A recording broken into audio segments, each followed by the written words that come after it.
प्रयागराज में महाकुंभ 2025 की तैयारियां जोरों पर है।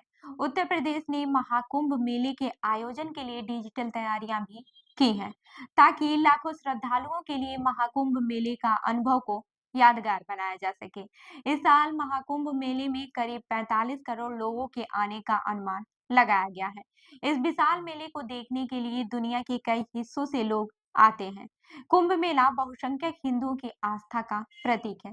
ऐसी मान्यता है कि कुंभ में संगम तट पर स्नान करने से मोक्ष मिलता है। वहीं कुंभ का आयोजन हरिद्वार, उज्जैन, प्रयागराज और नासिक में होता है। कुंभ मेले 3 प्रकार के होते हैं: महाकुंभ, पूर्ण कुंभ और अर्ध कुंभ। महाकुंभ को केवल प्रयागराज में ही आयोजित किया जाता है। प्रयागराज में गंगा, यमुना और अदृश्य सरस्वती का पवित्र संगम होने के कारण इसका अलग धार्मिक महत्व भी है। वहीं कुंभ का आयोजन हर 12 साल में 4 बार क्रमिक रूप से हरिद्वार, उज्जैन, नासिक और प्रयागराज में होता है। आपको बता दूं कि महाकुंभ का आयोजन 13 जनवरी से 26 फरवरी के बीच उत्तर प्रदेश के प्रयागराज में होगा। इससे पहले साल 2019 में अर्ध कुंभ और साल 2013 में पूर्ण कुंभ का आयोजन प्रयागराज में किया गया था। कुंभ मेले के पीछे हिंदू धर्म की पौराणिक कहानियां हैं। इसके मुताबिक समुद्र मंथन के दौरान जब राक्षसों और देवताओं के बीच अमृत को लेकर संघर्ष हुआ था, इस संघर्ष के दौरान अमृत की कुछ बूंदें प्रयागराज, हरिद्वार, नासिक और उज्जैन में गिरी थी। यही कारण है कि कुंभ का आयोजन सिर्फ इन 4 स्थानों पर किया जाता है। वहीं पौराणिक मान्यता यह भी है कि अमृत से भरे कलश को स्वर्ग पहुंचने में 12 दिन लगे थे और देवताओं का एक दिन पृथ्वी पे 1 साल के बराबर होता है। यही वजह है कि पूर्ण कुंभ को हर 12 साल में आयोजित किया जाता है। महाकुंभ को प्रयागराज के संगम तट पर आयोजित किया जाता है क्योंकि यहाँ पर गंगा, यमुना और अदृश्य सरस्वती नदियों का संगम होता है। हिंदू धर्म में संगम का यह स्थान पवित्र माना जाता है। अब जान लेते हैं कि क्या है शाही स्नान और इसका महत्व। आपको बता दूं कि कुंभ में शाही स्नान का खास महत्व होता है। शाही स्नान को राजयोग स्नान भी कहा जाता है। महाकुंभ मेले में सबसे प्रमुख धार्मिक अनुष्ठान है। इस साल होने वाले महाकुंभ में 3 शाही स्नानों का आयोजन किया जाएगा। पहला शाही स्नान 14 जनवरी को मकर संक्रांति के दिन आयोजित किया जाएगा।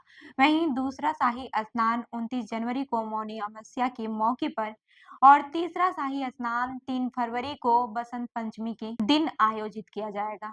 आपको बता दूं कि इन दिनों के अलावा भी कुंभ में हर दिन स्नान होता है। माना जाता है कि शाही स्नान की शुरुआत 14वीं से 16वीं सदी के बीच हुई थी। तब मुगल शासक भारत में अपनी जड़ें जमाने में लगे थे। दोनों का धर्म अलग-अलग होने की वजह से साधुओं की इन शासकों के साथ संघर्ष की स्थिति बनने लगी थी। ऐसे ही किसी संघर्ष के बाद कभी दोनों धर्मों के लोगों की बैठक हुई और यह तय हुआ कि दोनों धर्म के लोग एक दूसरे के धार्मिक आयोजन में दखल नहीं देंगे। हालांकि यह कब हुआ, इसको लेकर ठोस जानकारी उपलब्ध नहीं है। बहरहाल इसके बाद से साधुओं को सम्मान देने के लिए कुंभ के दौरान उनको विशेष अनुभव करवाने के मकसद से हाथी घोड़े पर बैठाकर उनकी पेशवाई निकाली जाने लगी। स्नान के दौरान साधुओं का ठाट बाट राजाओं जैसा होता था। इस वजह से उनके स्नान को शाही स्नान कहा जाता है। तभी से शाही स्नान की परंपरा चली आ रही है। शाही स्नान में सबसे पहले नागा साधु यानी कि निर्वस्त्र साधु स्नान करते हैं। उसके बाद से महामंडलेश्वर और अन्य साधु स्नान करते हैं। श्रद्धालु शाही स्नान के बाद से पवित्र नदी में स्नान करते हैं। आपको ये भी बता दूं कि उत्तर प्रदेश सरकार ने महाकुंभ के दौरान लोगों की भाग लेने की प्रक्रिया को और भी सरल करने के लिए डिजिटल तकनीकी सेवाओं का उपयोग किया है। इस डिजिटल महाकुंभ में Mahakumbh Mela app, AI chat box, QR code से जानकारी और डिजिटल खोया पाया केंद्र जैसी सुविधाएं प्रदान की जा रही है। महाकुंभ मेला ऐप 11 भाषाओं में उपलब्ध है, जो यात्रा की योजना, टेंट सिटी की जानकारी, गूगल नेविगेशन, कार्यक्रम के अपडेट और आपातकालीन सेवाओं की जानकारी प्रदान करता है। इसके अलावा डिजिटल खोया पाया केंद्र और 328 एआई कैमरे सुरक्षा और मदद प्रदान करेंगे। अब महाकुंभ में स्वास्थ्य सेवाओं पर भी बात कर लेते हैं।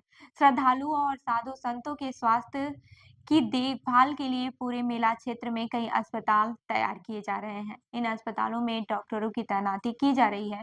प्रयागराज के सभी रेलवे स्टेशनों पर 24 घंटे एम्बुलेंस की सुविधा की विशेष व्यवस्था की गई है। सेंट्रल हॉस्पिटल की जिम्मेदारी संभाल रहे वरिष्ठ चिकित्सा अधिकारी डॉक्टर गौरव दुबे ने आर्मी और मेदांता हॉस्पिटल के साथ मिलकर श्रद्धालुओं की जरूरत के हिसाब से कुंभ में स्वास्थ्य सेवाओं का खाका तैयार किया है। वहीं सेंट्रल हॉस्पिटल में आपात स्थितियों के लिए हर तरह की आवश्यक चिकित्सा सुविधाएं उपलब्ध कराई जाएंगी। इसके लिए सभी जरूरी मशीनें स्थापित की जा चुकी हैं। तो इस खबर पर क्या है आपकी राय, हमें जरूर बताएं। मैं हूं रूबी आपके साथ और आप देख रहे हैं जनदर्पण न्यूज। धन्यवाद।